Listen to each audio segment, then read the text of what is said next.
লাইফের ছোট ছোট প্রবলেমসগুলো সলিউশন নিয়ে এবারে আপনাদের জন্য থাকছে রিলেশন এটিকেটে এক্সপার্ট টিপস। সম্পর্কে ভুল বোঝাবুঝি এড়িয়ে চলার জন্য কি করণীয়?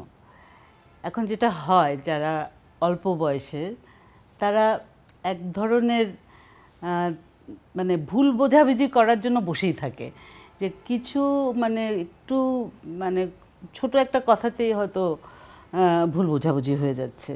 হয়তো বলল যে হয়তো প্রতি শুক্রবার একসাথে বাইরে খেতে যাওয়ার কথা, হয়তো তার বয়ফ্রেন্ড বা তার স্বামী ভুলে গেল এটা যে আমাদের বাইরে খেতে যাওয়ার কথা, তো এটাতেও ভুল বোঝাবুঝি হয়ে যায়। হয়তো ওয়াইফকে বা তার পার্টনারকে তার বন্ধুর সাথে আলাপ করিয়ে দিল না, সেটাতেও ভুল বোঝাবুঝি হয়ে যায়।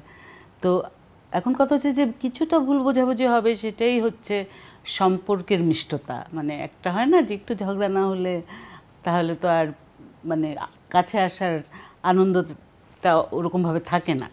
সো আমি বলবো যে একটু ভুল বোঝাবুঝি হবেই, সেটাকে একদম মানে সবসময় সেটা নিয়ে সতর্ক থাকাটা খুব জরুরি আমি মনে করি না।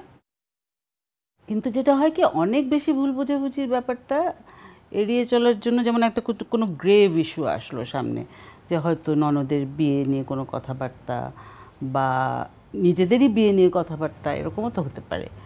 তখন হয়তো এমন একটা কথা বলল ছেলেটা বা মেয়েটা বলল যে আমার মতে যে যেটা একেবারেই হয়তো হবু শাশুড়ির মতের সাথে মিলছে না।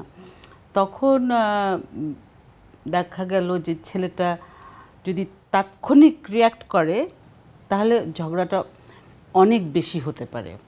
তাৎক্ষণিক রিয়্যাক্ট করলে ঝগড়াটা অনেক বেশি রকম হতে পারে।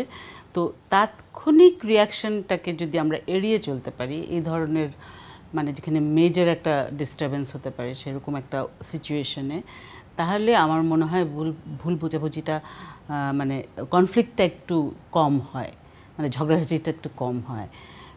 একটু হয়তো কিছুদিন নিয়ে, কিছু ঘন্টা সময় নিয়ে অন্যরকমভাবে বলা।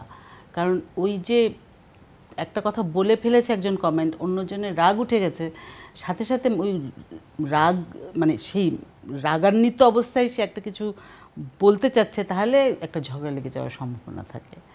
ভুল বোঝাবুঝি একটু হবেই, মানে অল্প বয়সে ভুল বোঝাবুঝি না হলে তো মানে জীবনের যেই মিষ্টতা সেটা আর থাকবে না।